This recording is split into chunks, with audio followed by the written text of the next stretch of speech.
All right, everyone, welcome to our first ever video podcast creation that we're doing, brought to you by Beau and Kirstin of Llama Life. So we have Marshall Anderson here with us. Marshall works with us pretty much all year round when he's not pretending to go to school. And he's a wonderful guy and a really good friend of ours. And behind the camera, we have Tyler Volskin of Volskin Media.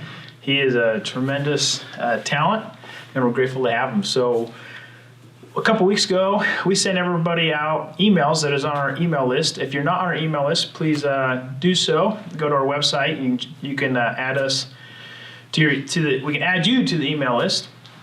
And so we sent out a bunch of questions asking people, what do you want to know about llamas? What are the questions you have?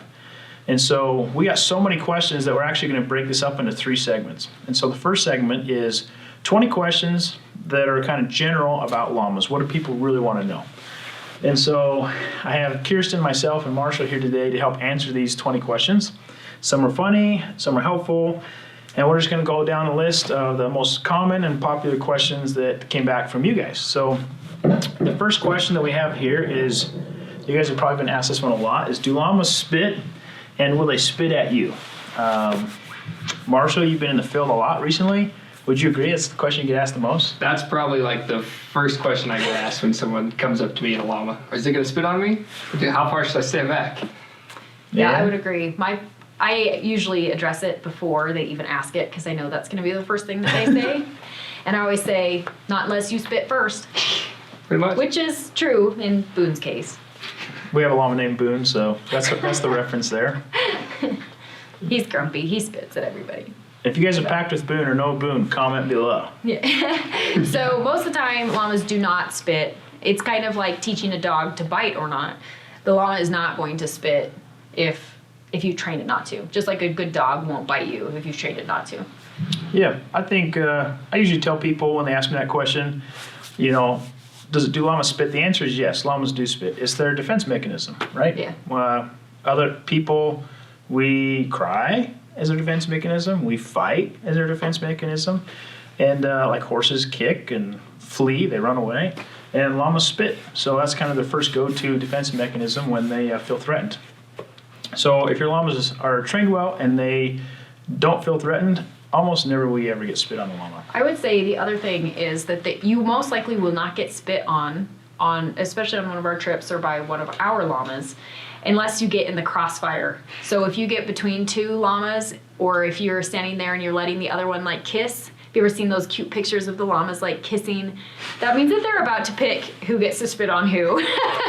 Or sometimes if one, like you walk past 2 llamas too close and one smells the other one's butt, sometimes they turn around and spit at them because they don't want them smelling each other's butt. So sometimes you get stuck in the crossfire, but that doesn't mean they're spitting at you. They're just they spit at each other. Yeah. So. And I would say that, when llamas get caught in the crossfire, like Kirstin's saying, is like we have pellets we feed our llamas, especially on the trail. It's a fun treat that we have our guests do. And so when you're trying to give a llama a treat, the other one wants it, and they're kind of fighting for it. And so you might get caught in that little dispute that they're having over who gets the treats.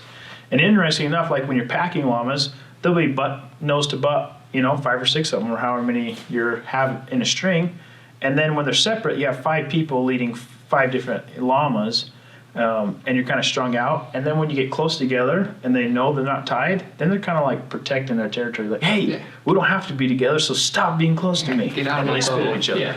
Yeah, so llamas spit as their defense mechanism, but they also spit at each other to determine who gets to be the head honcho in the pasture. Yep. So once they're loose and out, then they want to spit at the peons or like the littler guys. Like, hey, I'm the king. Especially if there's a hill to stand on, they'll stand on the hill and then they spit at all their friends. And then if it escalates, then they're fighting. And then full-on wrestling. Then they scream at each other and fight. And that's typically the males. The females are really much more docile, and they resolve their things much like humans. Men, we just fight it out. Women, we spit at each other. Just kidding. All right. So that's question number 1. We spent 5 minutes on it. Thank you for sticking through this, guys. Yeah. Question number 2. What do you do with your llama wool? Do you shear them every year? How long does their wool get? And do they get hot in the summer and cold in the winter? So that was like 7 questions, but all based around wool. So Kirsten, go ahead. What do you think Yeah. about that one? So we breed our llamas to have short hair. So the ones that are really dark haired, or if they're having a hard time shedding out their undercoats, llamas have like these long scraggly guard hairs, and then they have this puffy soft stuff underneath. Yeah, nice so if they fleece. have a hard time pushing that fleece out, then sometimes we'll shear them, or if they're dark colored, we'll shear them. But for the most part, there's a good majority of our llamas that have never been shorn. So the ones that you'll see on me, like Instagram shearing, those are the ones that get done. That's pretty much it. I think the most I've ever shorn in a year was probably like 25, and that was a lot. That was like a big year for us. But last year, I think I only shored like 4 of them. Yeah, not very many. We typically don't shear our llamas. Now and then we will, just, as they get older, hit their, late years, their wool will just get thicker or get matted, and they might run through a burr patch, so it's a good excuse to kind of just clear them up. But when we do shear it, we shear it to, about 2 inches.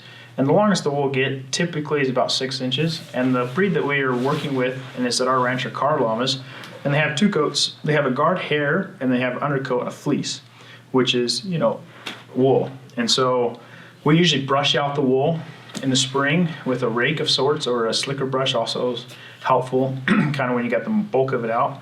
So we typically don't shear most of the animals. And when you do shear them, it takes about 2 years to get back to that length. And once it does, it kind of just stays there. And so I would say over half of our herd has never ever been shorn. And so yeah, what we do with our wool, Kirsten and I have been collecting it in bags, and we've been storing it in above our garage. And so one day we're going to finish it, and we're going to use that as insulation. So we're excited to do that. Llama wool has a really high R value. Yep. I wish that I knew that off the top of my head. Let's just call it But- 70. We're gonna call it 70. That'd be It's a worse. little bit less than yak, but it's more than your average other farm animal. Yeah. So, and another thing that I was just gonna say is that llamas, if you cut their hair too short and it's too late in the season, then they freeze in the winter, because it takes quite a long time. Like Beau said, it can take up to 2 years for it to grow back in. So we really want to allow for enough time for them so they don't freeze in the wintertime. Yeah, definitely. Our area gets so cold that we can't shear them down to nothing. And when we shear them, we have to shear them at the end of March, 1st of April. Otherwise, they're not going to be able to recuperate enough wool for the winter. And they get embarrassed. They don't like to be naked. Yeah, it's they like do. a dog, when you shave it, it like hides behind you. You're like, I'm smaller now, I'm naked. So llamas don't like to be naked either. Cool. All right, we're going to segment into the next question. Why llamas? Why would I choose a llama over a horse or mule? Have you ever packed with horses or mules? That's 3 questions. So we're going to just try to knock it out. Why llamas? Marshall. Well, so I don't know. Looking at llamas, there's a lot of pros to them. I would say over horses and mules. Just looking at them solely from being on the trail, walking with llamas, walking along mules. Llamas, I guess we'll start off. So llamas, they have split toes, and so it's really, really great on the environment. It doesn't tear up trails. You can take 20 llamas through a mud patch, and it would do the same damage as 2 mules through the mud. They're really low impact on the environment, which is really nice to walk behind. They don't tear up the trails that I'm on all summer. Another thing, llamas are so gentle. They don't wig out on trails if something spooks them. They're really cool with it.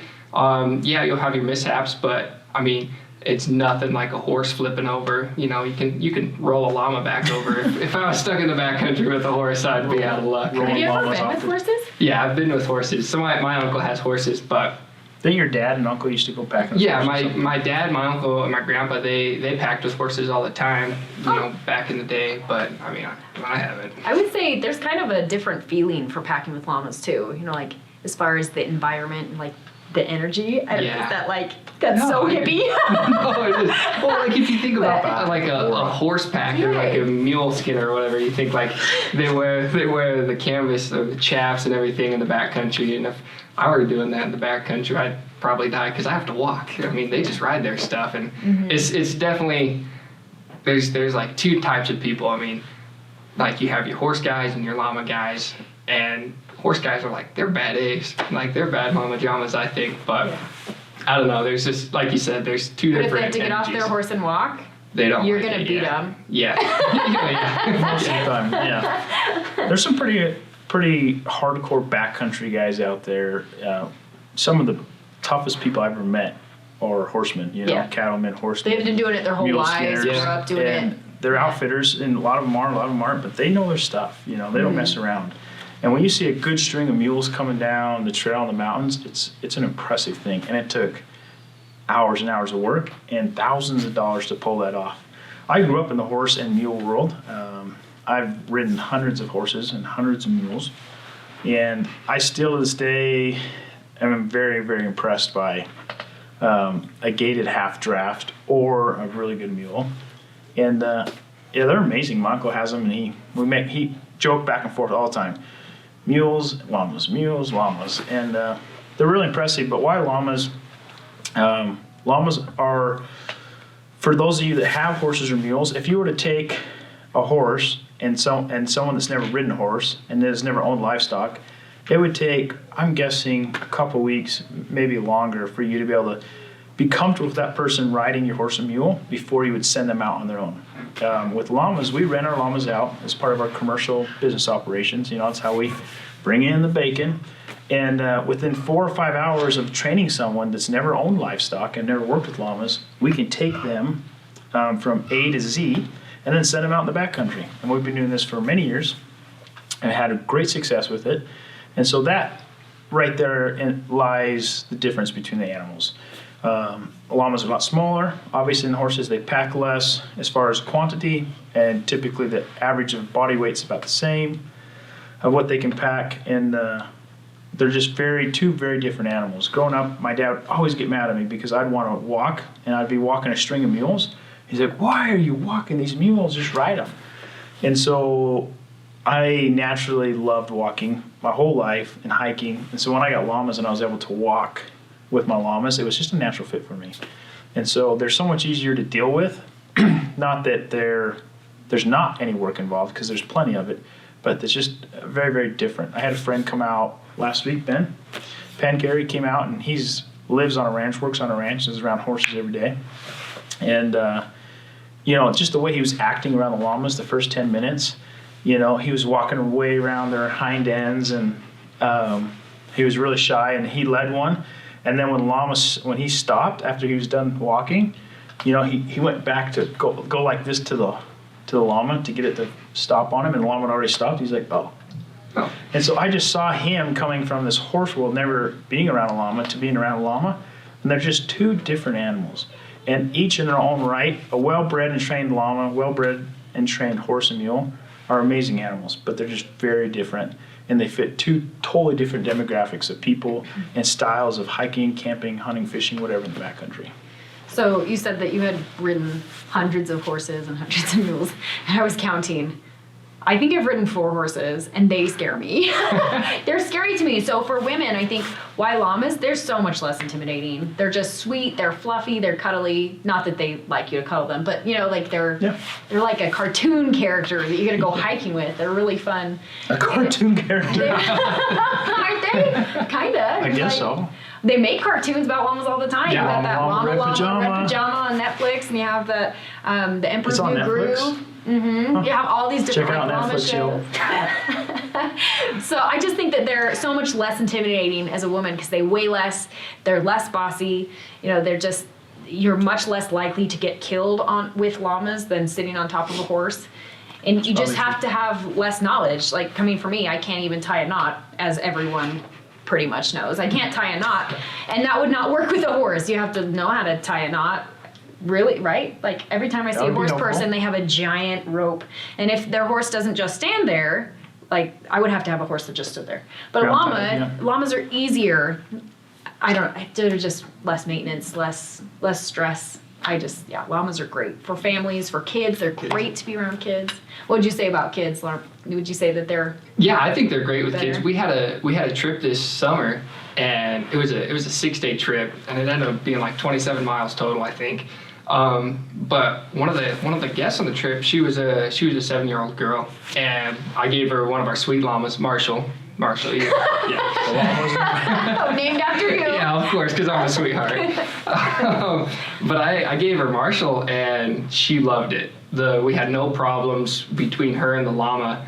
the whole time there was a lot of bison on the trail, and that was my only concern the whole time. I wasn't worried about Marshall running over her, stepping on her heels, because it's kind of hard, like looking at a llama, his head's up here above me, and she was like yay tall. So I imagined it was going to be kind of hard for the llama to see where the girl was all the time, and he did great. I think that kind of depends on the llama, because Marshall's really well trained. Personally, he's one of my favorite llamas, not because of the name, but I think it all really depends on the llama. If you train your llamas well, I think they're just great with kids. I've never had any issues with kids if the kids like respected the whole llama talk that we go through before trips. Like respecting their bubble, not getting under them, because if anything gets under a llama, whether it's me or a kid, llama's not going to be happy. So I think as long as all the rules, you could say, like space wise, are okay, like the kids follow those, I think llamas are great with kids. I think any animal is like that. You can take like the sweetest of creatures, like a little bunny, and if you hang it up by its feet, it might bite you. Yeah. It's like same with llamas. Like they have a couple of rules that if you like poke him in the bum, he might turn around and spit at you. Yeah. Or if you run between his legs, he might have a panic attack and jump and hit you. Yeah. So even the most perfectly well trained animal might have some kinks because it doesn't know English or any other language. It doesn't understand why you're doing those weird things to it. But That's I funny. think kids are great with llamas for the most part. The youngest kid I ever sent out on the trip was 4.5, little, like teeny, Down in Utah? and sent him with Marshall on a 5-day trip in the Jet Smith? Gravant. Oh, okay. And Marshall had to step back 2 feet and look down at him. He wasn't even watching where he was going. He just had to watch the kid walk. So they're pretty good at adapting to those differences. And it seems like they're gentler with kids. They're like, whoa, you're little. I'll Yeah. just watch you to make sure I don't get you. It's kind of like they know, like they can push us around all they want, but like when it comes to a kid, they're like, okay, we can be friends. I don't want to hurt you. You're nice to me. This will work out. Yeah, I think that's why they have like Rojo, the therapy llama, why he works, because he's very all llamas Receptive are very to- receptive to who they're interacting with. Yeah. He goes in the nursing homes and he goes to weddings and he adapts to his environment really well and behaves himself. Yeah. And Yeah. I don't know that you could take a horse into a nursing home with a diaper and shoes on.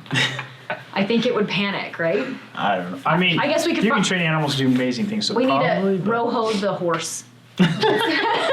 Maybe somebody should do that. If you're watching right now and you love training horses, Rojo the horse, taken to old folks' home. Yep. Therapy home. If you get a red Therapy horse born, you just name him Rojo, you make him a diaper, and you take him into nursing homes. That would scare me though, like holding that little carrot in my mouth and having a horse come at my face. I've heard scary stories about getting you. So I'll stick with my llamas probably. All right. What's our next one, Beau? You can tell Take we us love on. llamas, okay? No offense to anyone that has horses, because I still have a fondness for good horses and good mules. I'm glad So- one of us does. How much can they carry llamas? I get asked that a lot. And I don't think, it's like how much can humans carry? If you're in South America hiking somewhere in the Andes and you hired a Sherpa to carry your gear, well, these people that weigh 140 pounds are carrying 90 to 120 pounds all day. And so, and some people, like myself, I don't like to carry much more than 40 pounds. So I think that question is really, really hard to answer. And I think that it's very, very individual for the llama.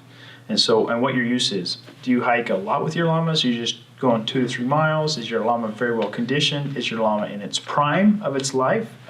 Was it bred for packing? Has it got good structure and conformation? What this animal that you're talking about, how much can they carry? That is a really tough question to answer. Percent of body weight, people throw numbers out there, 15%, 20, 25, 30%, 35%, crazy stuff. So I think it just comes down to how much can your llama carry? The answer is each llama is very, very individual. And for our llamas, what we expect of our llamas out in the field, day in and day out, is a minimum of 35 pounds per side. So 70 pounds total of gear and equipment, and their saddles weigh about 8 pounds. So if we say 70 pounds, that really means like 78, maybe 80. When we say 80 pounds, that really means because of the saddle and the other gear that goes with the llama. When we say 80 pounds, that really means, 88 to 90 pounds. And so that's our expectation. That's what we're breeding for. That's what we train for. That's what we condition for. And we expect that over a long period throughout the year. So 70 pounds is what we expect them to carry when they're trained properly, of proper age, of proper conditioning. They're ready to rock and roll down the trail. And then we start them, in March when they're down in southern Utah, and then we bring them all the way into November. And 70 pounds a day, anywhere from 4 to 10 miles a day for 90 to 120 days a season. So that's what we breed for. That's kind of what we expect. But, the expectation, few llamas fit that bill. And so they can pack more over short distances. The terrain matters a lot, and I think it's a bigger topic, a bigger conversation, but I think the general statement should be something along the lines of each llama is very different, and the needs that you'll need are very different. And our expectation of our guys and what we're training and breeding them to do, basically 70 pounds. So take that with a big bottle of salt and make of it what you will. So we just get asked that a lot, and it's a really hard one to answer. And so you got a big spiel. What do you guys think? That was very thorough. Yeah, it's pretty good. I thought about it for days. Yeah, you can tell. Very, very good speech. So I think llamas are kind of like dogs. There's lots of different breeds, and you can't expect like your mini schnauzer to carry any weights, but maybe your poodle could do some. Not that they're a pack animal of any sort, but there are differences in llamas. They're not all created equally. That's a really good statement. So when people call and they're like, "Hey, how much should my llama carry?" I'm like, "I don't know. Can it carry itself?" That's step one. Can it go down the trail? Can it walk down the road? If you put the cat on top of it, does it get out of breath? That was a crazy example. We've had that happen. So that's why we've had a llama jump onto the cat's back. Opposite. We've had a cat jump onto the llama. Yep. The other way around probably wouldn't work very good. Technically, come on, give me the benefit of the doubt. We have had llamas try to get on top of cat's back by trying to stomp them out. Not in a peaceful manner. Mostly in a semantics manner. Yeah. Anyway, all right. So I think we covered that pretty well. Good, got it. Yeah. We answered a couple other questions with the kids here. Here's a big one. Kirstin, you could probably help out with this one. Yeah. And Marshall, now that you're kind of like learning the whole herd as you've been helping us last few years, is how do you tell your llamas apart? Do you give them individual names? Do they have brands, ear tags? So they want to know that. It's so funny when people come over to our ranch and they, I give them, I used to tell them all the names. They're like, what's this one's name? What's that one's name? And now I just say, I'm going to give you one name. And if you can remember that one, in 10 minutes, I'll give you another name. So I tell, before we even go in, I say, the first one you're going to meet is Paiute, and she's going to come running. And if they can remember Paiute after we, walk around for a minute, then maybe I'll tell them one more that's very distinct. But the first time I went to Al Ellis's house in Wyoming, I remember, it was like the first time I'd seen llamas like that. We had a couple of llamas, but I was really not involved. And I remember walking around at these big, huge furry creatures, and I couldn't have told the black one from the white one. Like, this one's name is Susie, and that one's, and Jamin, or whatever. No clue. Black from white, furry from skinny, they all look the same. So I think here now, when people come, they can't tell them apart. But we have them all named, and they all look very different to us. Yeah. They're like our kids. We spend so much time with them. How many would you say that you know of our llamas? I feel like I know all the pack boys pretty well. When we were working with the girls over the last few weeks, every time it'd be like, Beau, what's this one's name? Who's this one's dad? And I'm like trying to slowly learn. But there's definitely things that you can pick up with. So like Joey, he has pink toes, and that's how I remember Joey. I have to look at his feet, not his face. So it's just like weird things that you can pick up. It's just like recognizing people. It's like the first time you meet someone, it's like, oh, he has big earlobes. Okay, that's Jonathan. Like weird things that you remember the same thing about llamas. I remember people's teeth. That doesn't help in llamas. They all stick out. Oh, come on. Boons are so Some of them stick out a though. little more. That's funny. All right. Yeah. Well, here's a good segue into the next one. Will I be allergic to them like a horse or a mule? So this person wants to know, will they be allergic to llamas? I'm allergic to everything on the planet. I was allergy tested when I was a kid, And every single one of the things on the sheet, it was a rating 1 to 4, and I was at least a 3 on everything on the sheet. But most of it was a 4 with lots of plus marks at the end. So I was allergic to everything, and I can bury my face in the llamas. I can rub my eyes after touching them, and I don't have any problems. We had one guy that came to the ranch, and he wanted to know the same thing. And so I told him what I could do. And so he brought his EpiPen, and he tried the same thing. We have this really friendly llama named Samantha. And I went and scratched her because she loves to be scratched. I'm scratching her back. I'm like, come scratch her and, touch your face and whatever. And so I turn around, and next thing I know, he's got his face buried in her, and he's taking big, deep breaths of Samantha. Really? Oh, I mean, it was gross, honestly. Yeah. It was grosser than what I would do, and I own them. And he was rubbing really his trying. eyes, and he was rubbing it on his skin, and he's like, do you think I could take a little piece of hair? And he pulled a little piece of hair and rubbed it on himself. And he was totally fine, which I was glad, because I made him bring a friend. I'm like, if you have an episode where you can't breathe, you need someone else. Not on me. So Yeah.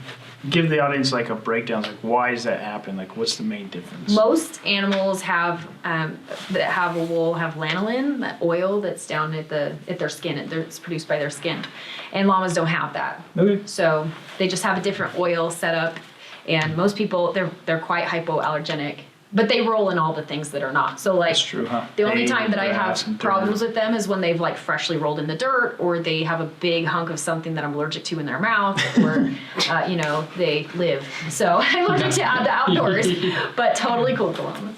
So. Very good. Is there different types of llamas? I think we kind of Yeah. The Hints on poodles and the yeah. Venetian Lots of elders. different. There's different breeds of llamas bred for different purposes. Got your meat llamas. Yeah. If you kind of trace it all the way back, and there's basically 3 main purposes millions of years ago for llamas: meat, wool, and packing. And so those are basically, the 3 different types of llamas, and there's all sorts of breeds now and crossbreeds, and so the answer is yes, lots of different breeds. Not a lot, but there are different breeds. Yeah. So that's a pretty simple one to answer. This one, I think people getting into llamas ask a lot, or when people realize that llamas are part of the camelid family, they ask, and that is, how long can they go without water? And I think that question is it's not poorly phrased, but it's the mindset is how long can they go without water? How long can I go between watering the llamas is what I feel like that question is. But Yeah. you should water them a lot. Yeah, llamas are just like any other species, and any other human. We drink water all the time. We should drink multiple glasses every day. Yeah. And we just don't drink in the morning, and then we don't drink all day. And so your llamas they need water, And typically they'll drink 2 or 3 times a day in the pasture, sometimes 4 or 5. And they'll drink in small quantities. When we're packing with them, they'll drink water almost every day. And so at times, they'll go, a day or 2 without drinking water. And the reasons why they would do that typically is because they're not working very hard. They've eaten or they drink a lot of water, or they might be getting a lot of moisture from the ground, from the grass. Early spring, late spring, early summer, the grass has a lot of dew on it, and through rainstorms, and so they'll get a lot of moisture through it. So I think kind of rephrasing the question as is, how much can they drink? And if I think when you're packing with them, if you budget 2 to 3 gallons a day per llama during the spring and early summer months, I think and even midsummer months, that's pretty good, and you'll do just fine. So point, I guess, is your llamas need water every day. Just gotta water. It's a huge part of the digestive system, just like every other species out there. Yeah, and I guess, we've been misquoted on this because we have one llama named Bono that consistently likes to wait 5 days between drinking. That's his own choice. So you offer it to him over and over and over again, and he just never takes your water. And you're like, Bono, would you please get a drink? So that's why I guess some people have thought that we say that we only water our llamas every 5 days. That is not the case at all. But some llamas do choose to go longer periods, just like some humans. They drink nothing but Mountain Dew for lots and lots of days. That wasn't directed at anyone specifically. You too, Tyler? Like everyone in this room except me. Never. But sometimes you get your water from different sources, like llamas are from the grass and from the vegetation Mean around. grain. Yeah. And then Mountain Dew. and then all of a sudden Kids you're don't like, drink holy Mountain Dew. crap, I need a drink so bad, I need some water. Like if you get hiking, like you want water. You want water. Yeah, so like the llamas are kind of similar. They're getting their moisture from different sources, and then after a bunch of days, they're like, whoa, I need to drink 5 gallons of water now because it's been a while. Yeah. I think sometimes too they get so excited. They're out there in the backcountry and they love it. People have asked me, do llamas love packing? And they absolutely do. They've learned the craft. It's built into their DNA. They're bred for it. They're trained for it. And when they get to do it, man alive, they love it. And I think sometimes, and they get so caught up in what we're doing that they forget to take care of themselves. Kind of like people that work really hard, They just grind and grind and grind, and they kind of forget to take care of themselves sometimes. And so you got to force your llamas to drink and to slow down the pace, especially young gung-ho males. They really love what they do. So that's water. It's a great question. We rephrased it for you a little bit, and that's what we think about water and llamas. While you're looking at the next question, I was just going to say, that first day that anyone goes hiking, it's like, unless you're telling yourself, drink water, you kind of forget. You don't, yeah. Yeah, you just totally forget. So I think that's natural for all species. Once they get excited and they're on this new adventure, they just forget. Yeah. What you got next for us? Yeah, so this person's curious about llamas, females, and babies. They want to know what the babies are called, how many babies do the females have each year, and how long are they pregnant, and how many offspring in their lifetime do they have. So All things mamas. all llamas. things mama llamas. Okay, I guess I'll start.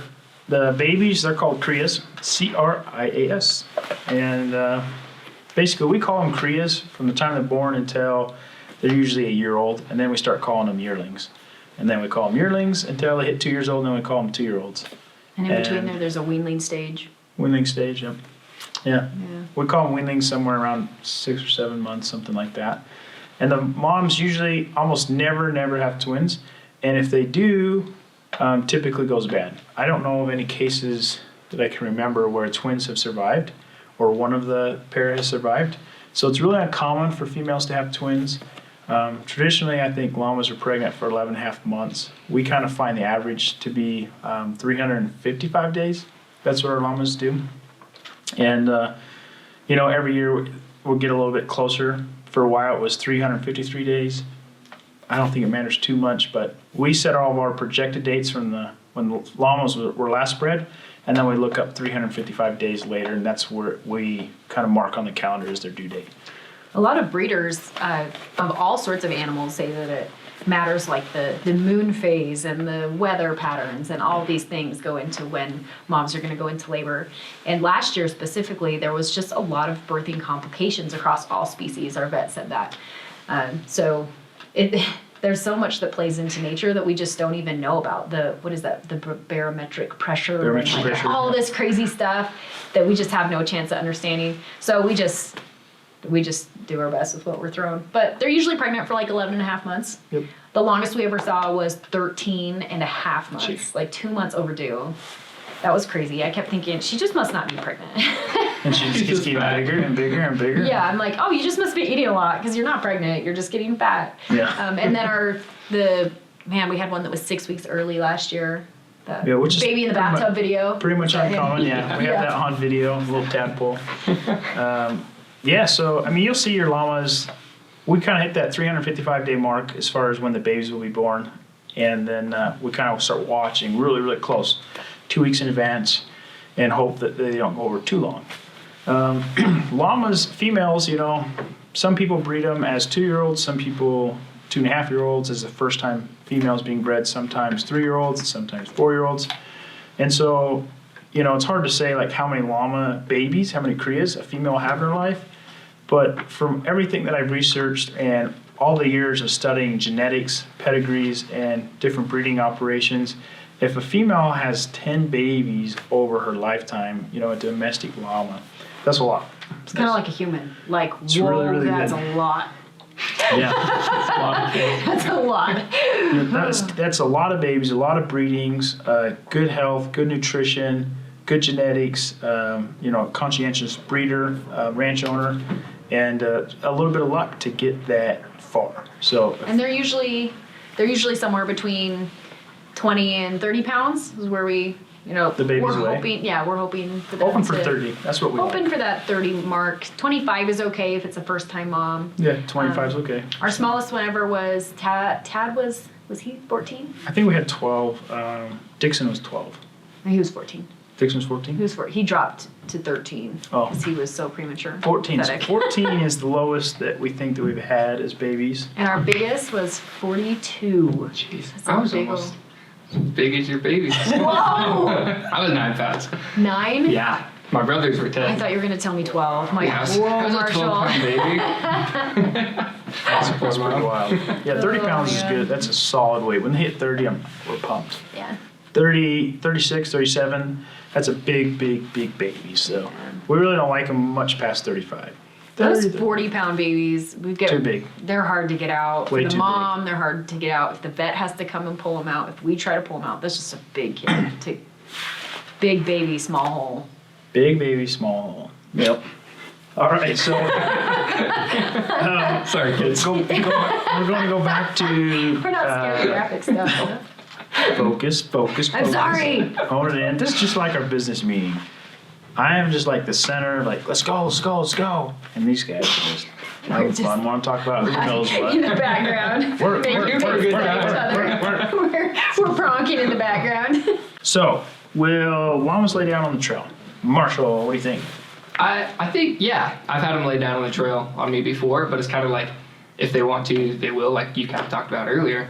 But it's they usually if they lay down on the trail, usually something's wrong. Like we had a experience with Apple earlier this year, and that was no bueno, and something was really wrong with him. But I mean, if they're just fine, they'll lay down on the trail because they're tired, and you just kind of pull on them, and they'll hop back up, or if you have to, you go and lift them by the tail. And then if they lay down on the trail, I get them to stand back up, and I get them to take another couple steps, and then we take a break on my terms. We don't take a break when they want to take a break, because I'm the boss man, guys. True llama trainer. Yeah. Well, it's just like I don't want them doing their thing. I want them to perform the best for me and my guests on the trip. So they take their breaks on my terms, and if they lay down, then I pay attention to them a whole lot more throughout the rest of the trip. Make sure everything's okay, make sure they're eating, make sure they're drinking, making sure they're pooping okay, everything, making sure that's all fine. Just because they usually don't lay down. Yeah. I mean, unless they really want to. Yeah, llamas typically, when trained and conditioned properly, if they're laying down on the trail after being trained and conditioned properly, something's typically going wrong. It could be just irritation. It happens a lot. There's packs and panniers could be irritating them. Something could be poking them or shifting left or right. They could have a sting that's irritating them. We've seen a tick paralysis take course on a pack string before. So all sorts of stuff. But if your llama's exhausted, they're going to lay down. And so that's a bad thing. Bad place to be in is to push your llamas to exhaustion. And if you've done that, well, hopefully you never do it again. And if you do it twice, shame on you.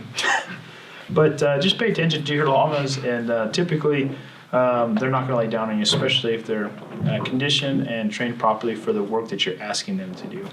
Heat stress is a big one that typically you'll see llamas lay down. If it's really hot, there's tons of exposure, there's no shade, and it's the middle of the summer, and they're working really hard.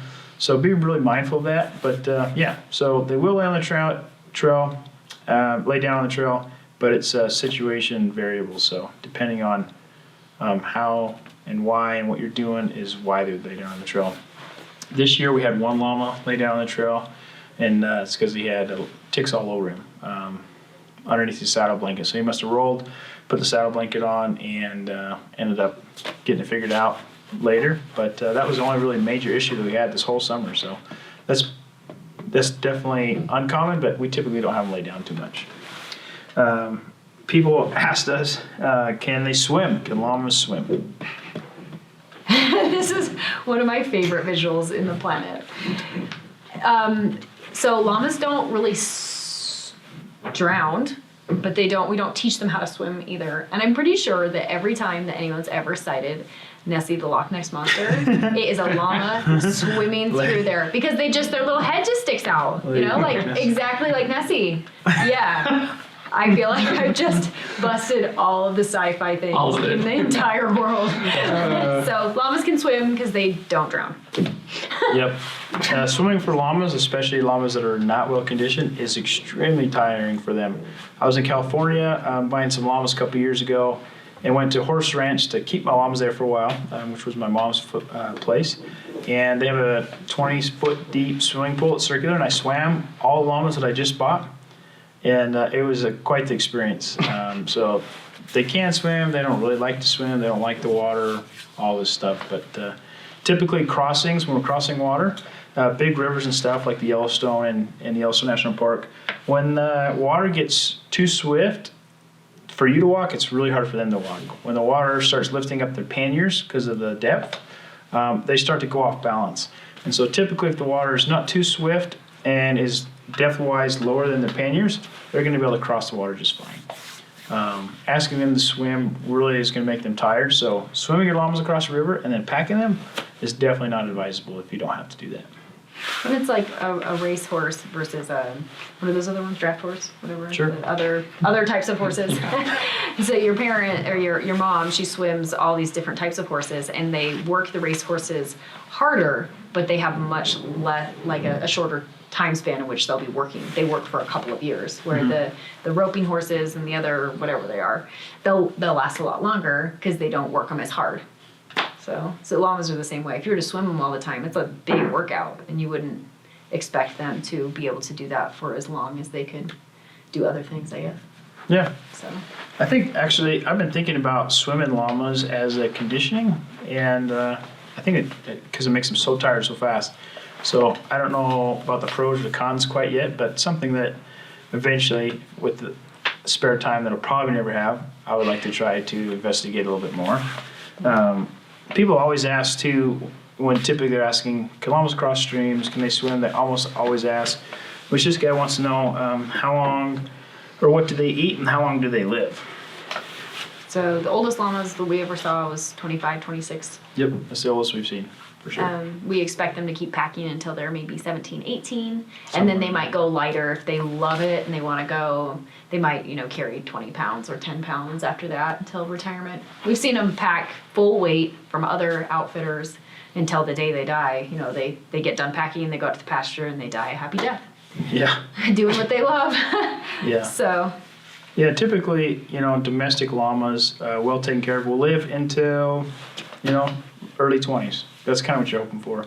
But some llamas, for one reason or another, whether it's genetics, nutrition care, hard schwinners, 15 is old, So I think it varies depending on where you live, how your llamas are raised, how you take care of them. And what they eat. Their Right, nutritional needs. Yeah, that was the other half of that question. If you keep them in like a sandbox and there's nothing for them to which we've seen, pick which at. is really sad. Yeah, I wasn't. That was out of experience. We've seen that.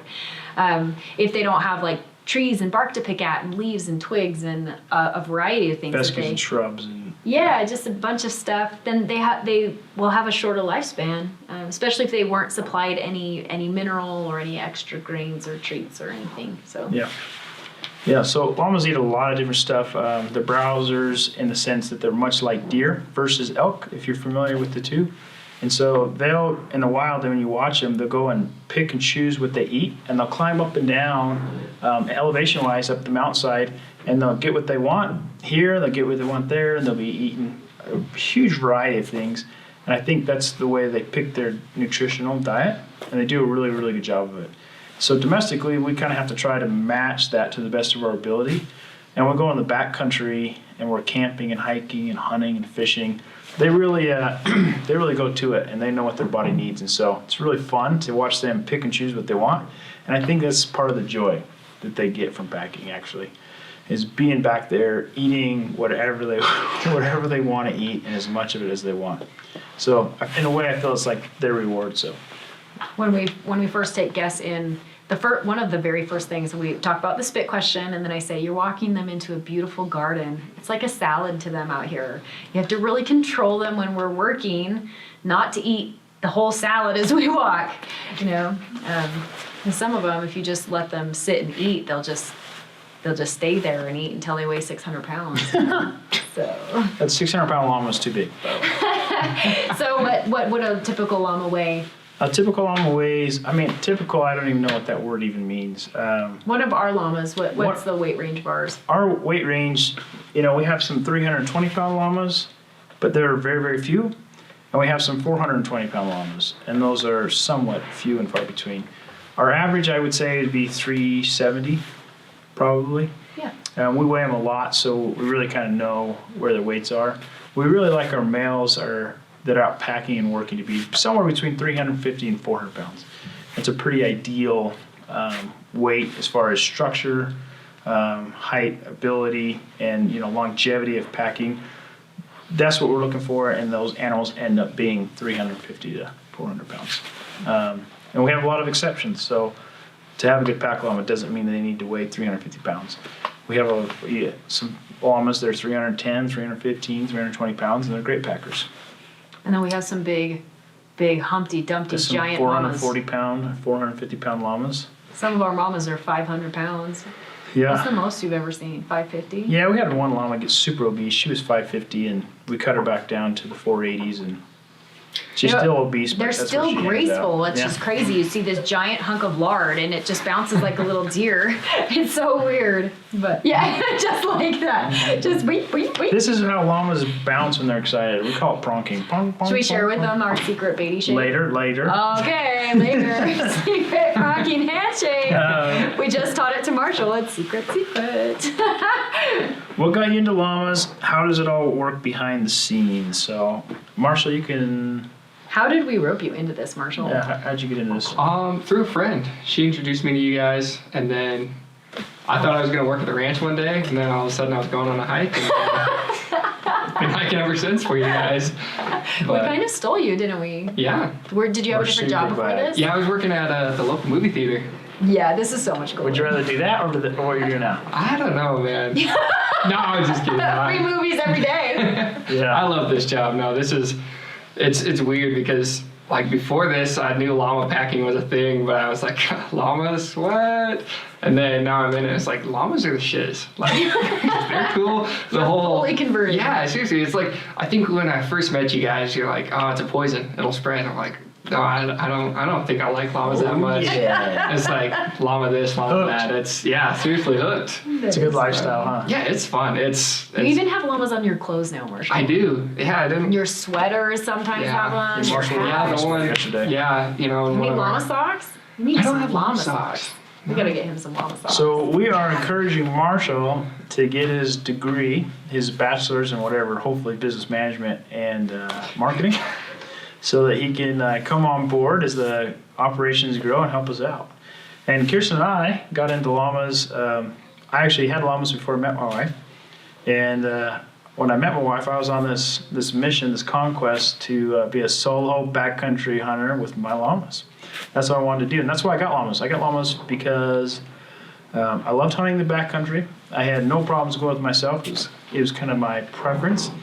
And I like to archery hunt elk, and so when you're hunting elk in archery season, which is typically, in Idaho, Montana, where I like to spend my time, is early September. And the heat can get really high, and I like to, typically when I found elk, they were further away from the trailhead than I would like them to be, 4, 5, 6, 7, 8 miles.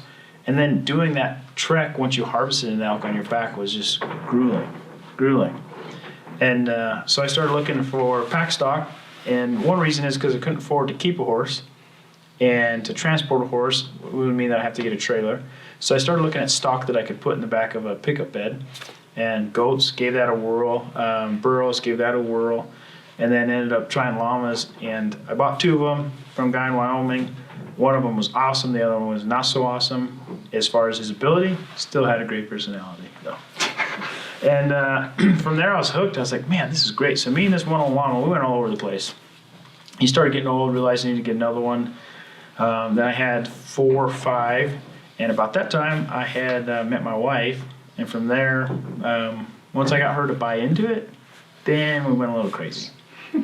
I remember you graciously waited until our second date to tell me you had llamas. Yep. She told me she could sew, and I had panniers, the bags that go on the side of llamas, they needed to be repaired. So I run downstairs Into in my this apartment. dungeon where he kept them. I had stacks of llama gear and equipment, and I was like, "Can you sew these?" And she said, "Yep." I was like, "I gotta marry this girl." I never did it. I never once sewed them up. I think we threw them Knowing out. that you could sew those was huge. I think Was a very I selling sewed point. those to buy her ring, believe it or not. It's right here still. So that's basically how I got started into llamas. You want to hear my side of the story? Let's hear it. All right. So we met, and second date, he tells me, "Can you sew up these llama panniers?" I'm like, "Sure." So third date, obviously, the next thing is we go and see the pasture.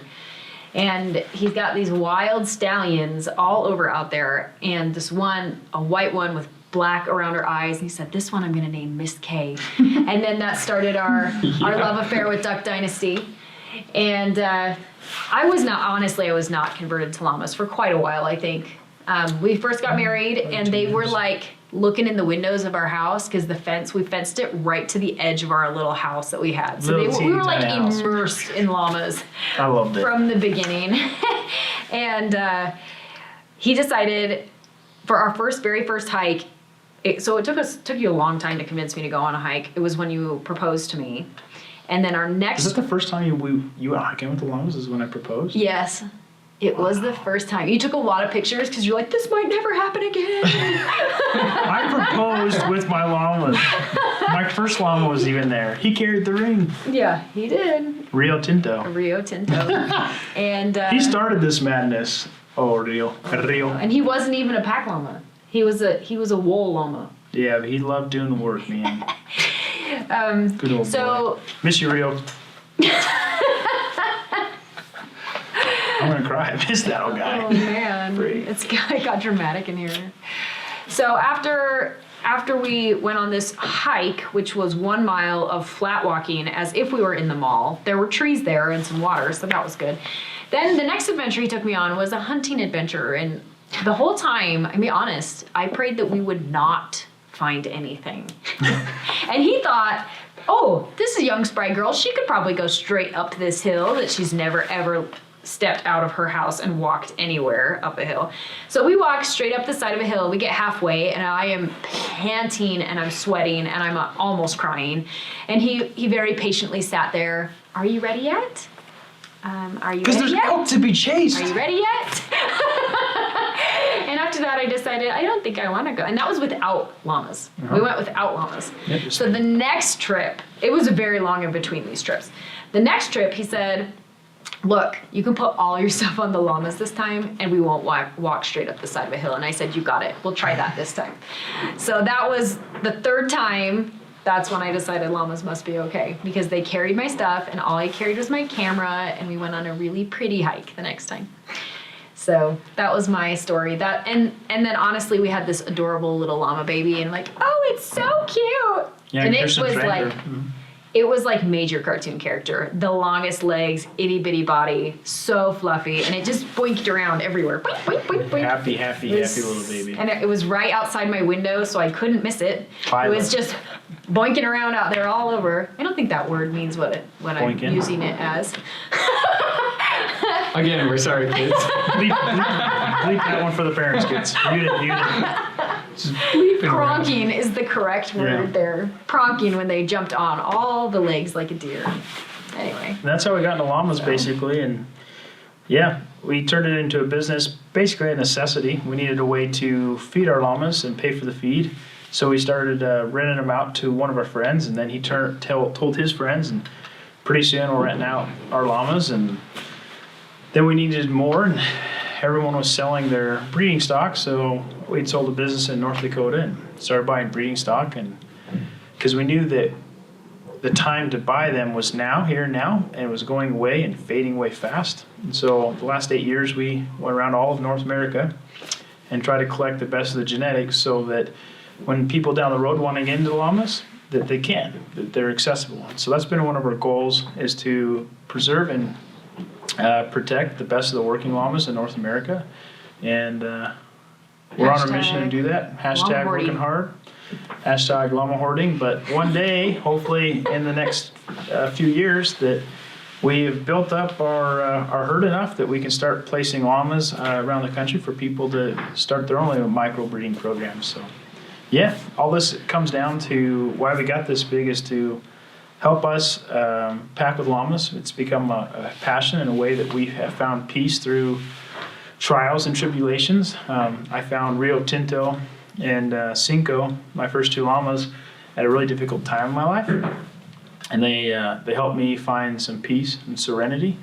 So I'm really grateful for that. And being able to have people come on these trips with us in the summer and in the fall and rent llamas, and to be able to go into the backcountry and have some type of experience that enhances their life by giving them a platform to just be themselves and to search their selves out in their mind and in their heart is amazing, because I've been able to do that a lot throughout my life, and it's helped me through some really good times, bad times, and turn them into great memories.